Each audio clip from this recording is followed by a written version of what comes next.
Hey, welcome to my YouTube channel. I'm Xavier Smith, and today I'm going to go over like 5 steps that I've developed and learned to stop procrastination.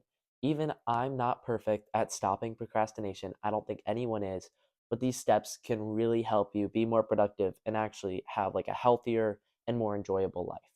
So, 3 of the steps are basically the same thing. So, let's go to those. The first step is if you can, just delete social media. I know a lot of people can't. Like me, I said I can't delete YouTube. I could delete Instagram and TikTok. I can't delete YouTube because I post on YouTube. And if you're someone like that, or you're like, I need YouTube for school to study, you could delete it and then re download it every time. Or steps 2 and 3 will be for you. The thing you could do is you could hide the app, right? Which means you just hold down on the app, which I'm probably going to show on the side. You hold down on the app and then press like hide and hide with Face ID. And every time you click on that app, you need to show Face ID and it doesn't show up on your home screen or anything. Like if you close your phone while that app is open, the app doesn't like open next time. So it makes it really inconvenient to get to these apps. Like it just adds a little step. But if you're like on TikTok too much, it's just a little step, a little more inconvenient, and it doesn't pop up every time you open your phone. So that's good. And then the second thing would be to set a screen time, right, on those apps. If you're like me, I have an hour 15-minute like screen time on YouTube, and I already hit it this morning, of course.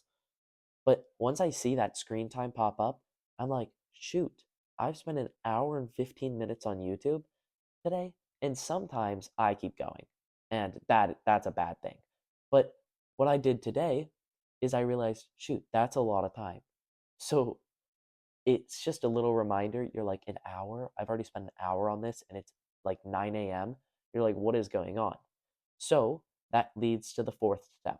Once you realize that you've been procrastinating and you spent too much time on something you shouldn't have been, right? This is where I pull out the lockbox, which I just got for Christmas, and it's great, which I'll probably add a link to one of these in the description. I'm not sponsored, but I love it.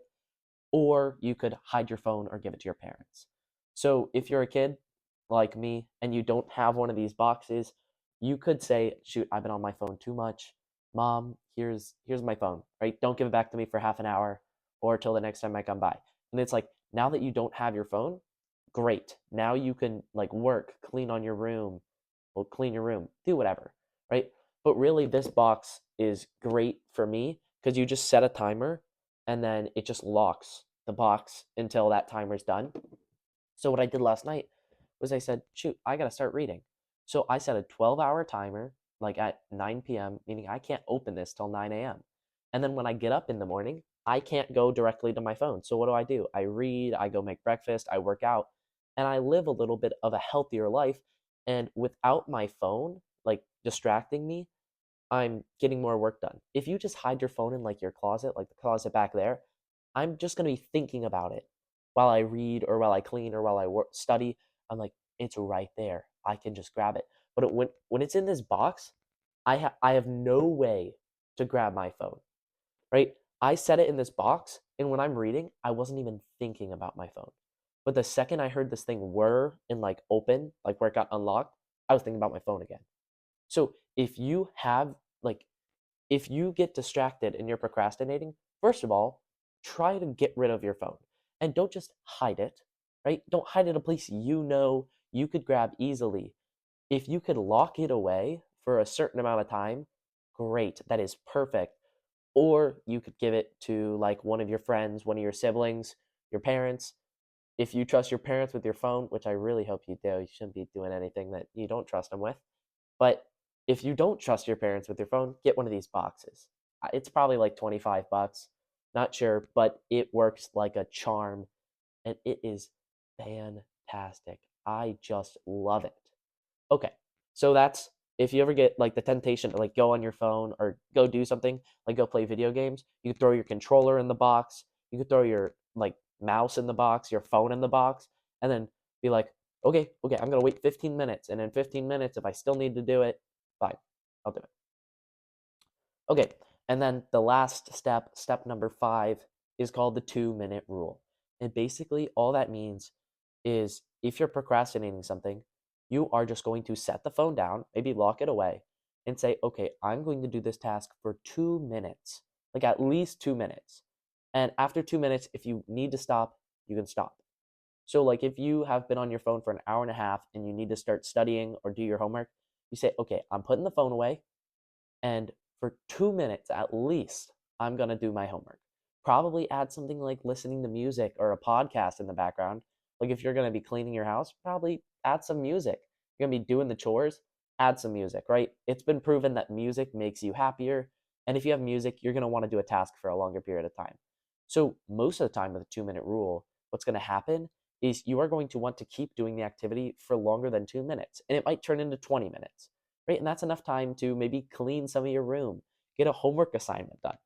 So, really, just put your phone away. Like, don't just hide it. I mean, you can, but you're going to be thinking about it over and over. And that 2 minutes is going to feel like an eternity, and you're going to grab your phone right afterwards. If you could lock it away in a box for 30 minutes, you have nothing else to do other than work, right? And tell me if you guys have anything else to do other than like do your work or read your book. Like if you have a clean room and all there really is like phone, books, and then your homework, what you're going to need to do is either read a book or do your homework. There's not much else. And then if you go play like a board game with your family, great, right? Family time. But just put your phone away. Maybe tell your mom, here's my phone, 30 minutes, right? I got to go do my homework. Just so you don't even think about it. You know you can't get your phone back. And then go work on something for at least 2 minutes. Or if you gave your phone away for 30 minutes, go work on it for 30 minutes. And maybe play some music on like your Alexa or whatever because you don't have your phone with you. All right. Well, those are my 5 steps to stop procrastinating so much. I'm not perfect at it, but these steps can totally help you, especially if you get one of these lockbox things and you have like the screen time on your phone and you're like, I spent an hour on TikTok today. Well, guess what? Guess where the phone's going? It's going in here. Right? If you're like, I've been playing video games for 2 hours, put the mouse in the box. Or like what I used to have to do is I used to play Xbox so much, I had to give my Xbox to my mom. Like, mom, take my Xbox. Like, I need to get homework done. Or like take my computer. Like it used to be a punishment for her to take my computer or take my Xbox and I'd go looking for it. But really when you get older, you're like, shoot, I've gotten nothing done so far in my life, right? And you're like, I got to start working. And really there's so many distractions, and if you give them to a trusted person or lock them away for a certain amount of time, you can start working and no one's going to stop you. All right. Well, let me know if you have any suggestions about this video, if you guys like this format. If you liked it, I also give like financial advice on this channel, really trying to help you guys build like a wealthy life, right? Wealthy in relationships, wealthy like you're healthy, and then financially, right? You are just living a good, rich life in many different ways. All right. Thank you guys for watching, and I hope to see you next time.